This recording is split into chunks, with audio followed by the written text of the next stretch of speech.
This is Dennis Kutrieb after Ebbsfleet 7, Worthing 2, an extraordinary scoreline.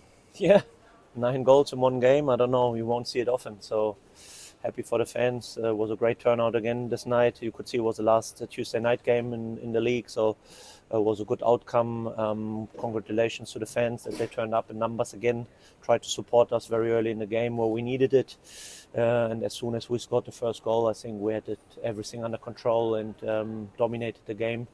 Yeah, happy days. So 7 goals scored is amazing, and can't moan too much tonight. It was a bit sticky the first 20 minutes, and I think there were some bad defensive errors by Worthing to let you back in the game, but you punished them, didn't you?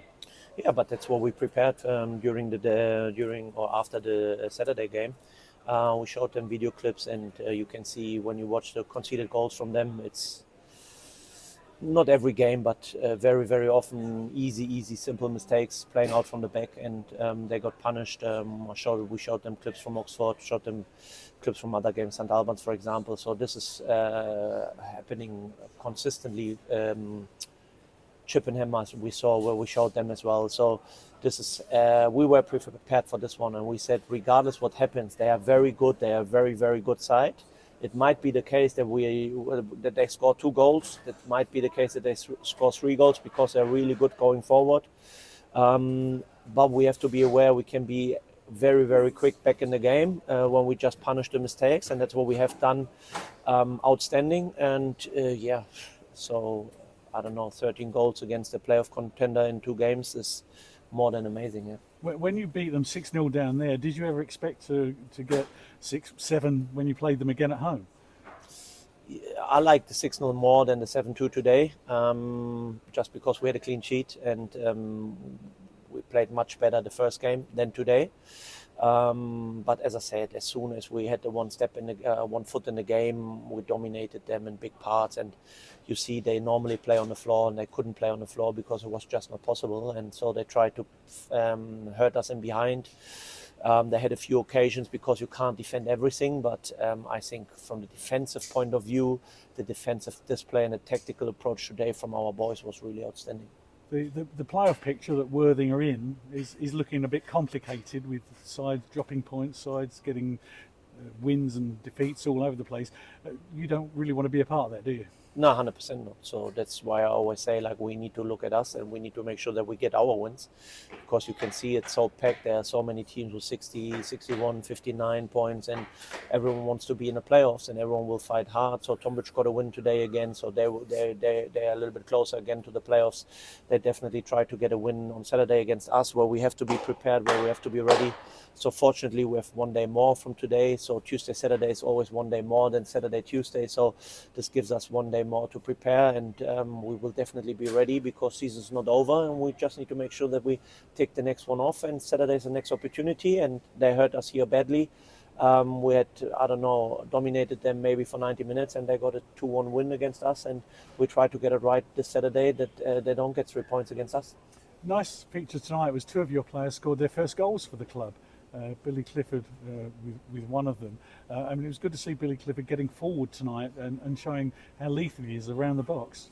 Oh yeah, but as I said, the picture's not changing in 2 or 3 weeks, because I said he's the best midfielder in the league, apart from my own team, and so he's with us now.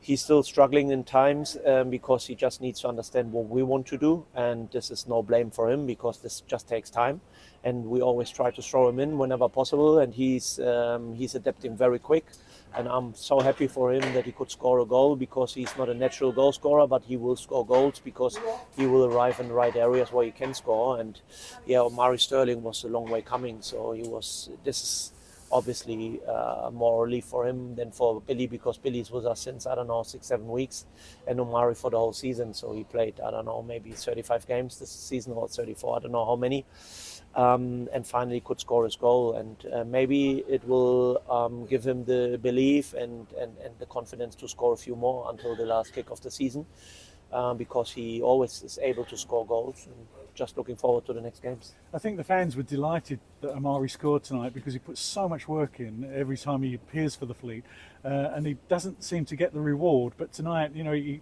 took that shot, and it was a vicious shot. No goalkeeper would have stopped it.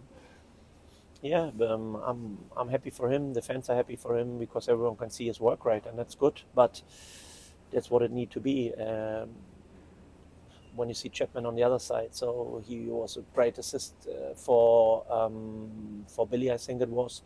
So this is minimum the same work rate, and he is a little bit like, don't want to say he's not happy, but he deserves to play more minutes. And he's not getting many minutes this season, but whenever he plays outstanding. When I see Greg Kundl, how he played against Chelmsford, for example, I could rest him today. In this stage of the season, I'm very, very happy, and I can be really proud of us because we don't have injuries at the moment, and this is just the only thing what matters for me. We want to have the full squad available, and then we can pick whoever we need and want to pick. And some players are a bit frustrated because they want to have minutes, and I totally understand it because they would play in every single other team in this league. But rather we have this situation that we can pick, and some players are a bit frustrated that they can't play.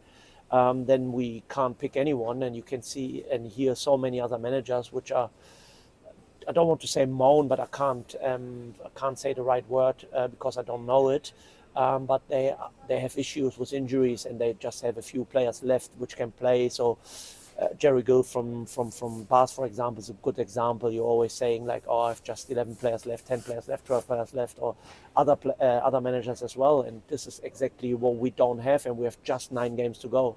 So we need to maintain every single player to be ready when he's picked, and that's my job and our job. And the players just have to make sure that they deliver on the pitch, and that's what they have done outstanding today again. And every single player work rate was outstanding, and that's the only thing what matters. I said in the changing room before the game, if we have the work rate high, and if we have the basic duels, and if we win the 50-50s and our aerial duels, we will win this game today, and that's exactly what happened. You mentioned that you've got 9 games left, which is roughly the same for most of the sides, give or take. You're 17 points ahead. The chasing pack are running out of games, aren't they? 100%, but that's always what I say. So I said it 2 weeks ago, maybe, and then we had 2 draws. So this is easy for everyone. It's math. So it's 9 games at 27 points. Do we have 27 points? No. So we need to work, and we need to make sure that we get more points on the board. And as soon as it's theoretically not possible to catch us, then we are promoted. And that's how we need to approach it, because it's easy, especially for the players, to get carried away and think like, yeah, that's it, and the other teams are not winning and blah, blah, blah. But this is not the case with us. We keep both feet on the ground, and we need to make sure, and that's what they have done today, outstanding. We need to make sure that we're ready for the next one. And as I said, Saturday is a very important one, because this one hurt us a lot when they beat us here a few months ago. Well, I think the fans tonight are not going to worry too much about the 2 goals you let in. I know you're going to worry about them, but the 7 goals you scored have certainly sent the fans home happy, haven't they? Yeah, 100%. And as I said in the beginning, so really appreciate the support today again. And it's cold on a Tuesday night, and you never know exactly what you can expect. And then especially after the Saturday game, a 0-0 draw, and we had the ball for 90 minutes, and our opponent was wasting time. So as a fan, you get very frustrated there. But they came back today, and I think everyone who was here would agree this was a great decision to come to the ground today. And yeah, thanks to the fans for supporting us the whole season. And as I said, it's getting closer and closer. We have 7 weeks left, and then the season's over, and we just need to make sure that we're ready. Well, I'm sure you will be. You're always ready. Thanks, Dennis, and good luck. Cheers.